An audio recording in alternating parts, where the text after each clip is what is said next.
알기 쉬운 생활법령 시작하겠습니다. 자, 요즘 30년 동안 미제 사건이었던 이 화성 연쇄 살인 사건의 용의자가 특정되면서 사회적으로 굉장히 큰 화제가 되고 있습니다. 화성 연쇄 살인 사건의 용의자가 지금이라도 이렇게 특정될 수 있었던 이유는 바로 과거 아주 미세하게나마 남아 있었던 범인의 DNA 때문인데요.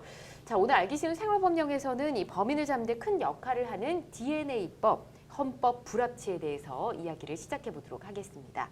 자, 먼저 이 DNA법이라고 앞서 말씀을 드렸는데 정의부터 좀 알아야 될 것 같습니다. 황 변호사님. 네, 정확한 법령부터 한번 따져보겠습니다. 네. 정확한 법령명은 DNA 신원 확인 정보의 이용 및 보호에 관한 법률이라고 되어 있습니다. 예. 모든 법령이 그렇겠지만 첫 번째 조항에는 그 법령의 목적이 무엇이다라고 밝히고 있는데요. 실제로 이 DNA 법에 따르면은 제1조에서 명시하고 있는 바 이 법률의 목적은 DNA 신원 확인 정보를 보호하고 이용하는 데 필요한 사항을 정한다라는 것이고요. 예. 그로써 범죄 수사 및 범죄 예방에 이바지하고 궁극적으로는 국민의 권익을 보호한다는 게 법령의 목적입니다. 실제로 조두순 성폭력 사건 이후에 범죄 예방과 신속한 수사를 위해서 필요하다라는 공감대가 형성되었기 때문에 네. 주로 재범 위험이 높은 강력범죄 사건에 한해서 DNA를 확보해야 한다는 공감대에 의해서 탄생한 법령이고요.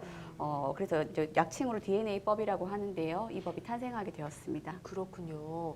자, 덕분에 이번 화성 연쇄 살인 사건도 그렇고 많은 강력 범죄를 해결하는 데 굉장히 큰 역할을 하고 있습니다. 그런데 이게 2020년부터 이 법이 자칫 범죄 수사에 무용지물이 될 수 있다는 얘기가 있더라고요. 박 변호사님. 네, 그 지금 DNA 개정법이 국회에 계류 중에 있는데요. 예. 올해까지 이게 통과되지 않으면 자칫 무용지물이 될 수 있습니다. 아, 그래요? 그래서 그걸 부연해 설명을 드리면 예. DNA법에 따르면 수사기관이 뭐 예를 들면 살인, 방화, 인신매매, 성폭력 이런 강력범죄로 구속되거나 아니면 유죄 판결을 받은 사람에 대해서 DNA 채취를 할 수 있도록 되어 있습니다. 다만 채취자가 이를 거부를 하면, 채취당하는 사람이 이를 거부를 하면 법원에 영장을 받아서 채취를 할 수 있습니다. 예. 그런데 지난해 8월에 헌법재판소에서 DNA법에 대해서 헌법 불합치 결정을 했습니다. 그 이유는 범죄자의 인권을 침해할 우려가 있다는 겁니다. 그 헌법은 알고 계시지만 우리나라의 가장 최상위법이에요. 예. 그래서 법률이 상위법에 위반이 되면 무효가 됩니다. 그래서 헌법 불합치라고 하는 거는 헌법에 맞지 않는다. 위헌의 소지가 있기 때문에 원칙 무효다. 그렇지만 만약에 그 당시에 바로 무효를 시키면 사회적으로 혼란이 될 수 있겠죠. 그래서 일정한 기간 동안에 법에 위헌의 요소가 있는 거를 개정하거나 예. 폐지를 할 경우에 지속이 되고 아니면 효력이 없어진다라는 뜻입니다. 그런데 현재 지금 그 2019년 네. 헌법재판소에서 결정을 내릴 때 2019년 12월 31일까지 헌법에 위반되는 요소를 네. 개정하거나 없애라. 그렇지 않으면 무효라는 결정을 했어요. 예. 근데 아까 말씀드렸지만 지금 그 헌법 그 DNA 개정법이 개정안이 국회 계류 중인데 그게 네. 통과되지 못하면 아마도 강력범죄의 그동안의 DNA를 채취를 해서 잡을 수 있었던 부분에 대해서 예. 법이 없어지기 때문에 무용지물이 될 수 있습니다. 그렇군요. 자, 헌법재판소가 이 DNA법 헌법 불합치 결정을 내린 이유가 뭔지 좀 알아보고 싶습니다, 황 변호사님. 네, DNA법에 대해서 이걸 왜 헌법 불합치를 내리는가, 위헌성 인정된다는 이야기니까요. 네. 그러면 불안한데 어떡하냐, 강력범죄는 막아야 되지 않느냐라고 하실 수 있겠지만 네. 헌법재판소의 의견에서도 DNA를 채취할 필요성에 대해서 부정하는 것은 결코 아닙니다. 네. 그러니까 헌법 불합치 결정을 내릴 당시에도 DNA 정보를 확보함으로써 장래 범죄 수사 및 범죄 예방 등에 기여하는 공익적인 측면이 있다라고 해서 분명히 DNA 채취가 필요하다는 필요성에 대해서 분명히 인정을 했습니다. 예. 근데 DNA 채취 대상자는 특별한 사정이 없는 한 그 채취 내용을 보게 되면 사망 시까지 DNA 정보를 데이터베이스에 삭제해달라고 청구할 수 있는 방법이 전혀 없도록 되어 있는 점. 그다음에 그래서 DNA 채취 영장이 집행되기 전 영장 발부에 대해서 불복할 기회를 준다거나 집행한 이후에도 채취 행위에 위법성이 있다라고 해서 구제 절차를 둔다거나 해야 되는데 그게 없다라는 겁니다.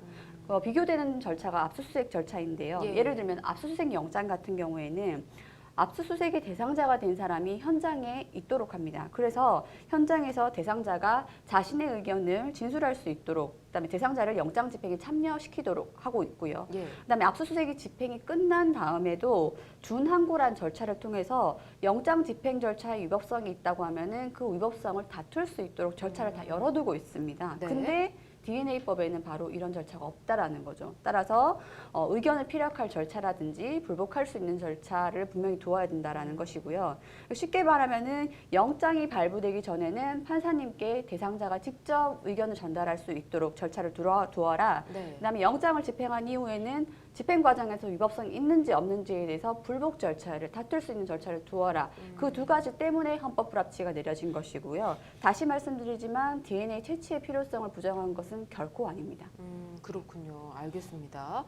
자, DNA법 다른 나라에도 시행이 되지 않을까라는 생각이 드는데요. 다른 나라 상황 좀 알아보도록 할까요? 예, 다른 나라에서도 우리나라처럼 예. 강력범죄에 대해서 DNA 채취를 부정하는 건 아닙니다. 다만 이 절차상의 문제가 있는데 예. 영국을 먼저 말씀을 드리면 영국에서도 그 범죄자 DNA 샘플 채취를 자연스럽게 인정하고 있습니다. 다만 체포된 사람에게 따로 의견 진술 기회를 부여하고 있지는 않다고 합니다. 예. 미국의 경우에는 콜로라도라든지 네바다 중 일부 주에서만 DNA 채취 전 의견 진술권을 부여하고 있는데요. 이 경우에도 체포된 사람한테는 DNA 채취 전 의견 진술 절차를 생략하고 있다고 합니다.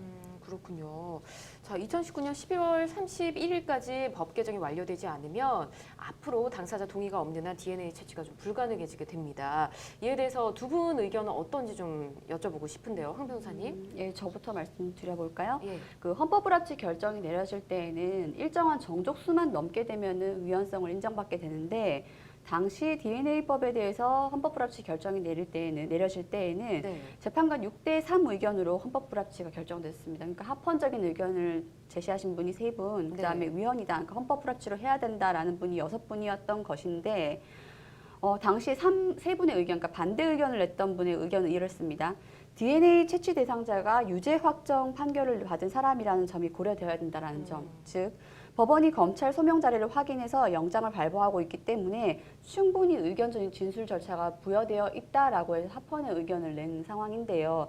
저는 이 부분을 조금 반대하고 있습니다. 그러니까 검찰이 소명 자료를 제출했다고 해서 법원이 당사자의 대상자의 의견을 충분히 피력한 의견을 충분히 확인할 수 있냐면 제 생각은 그렇지 않다고 보고요.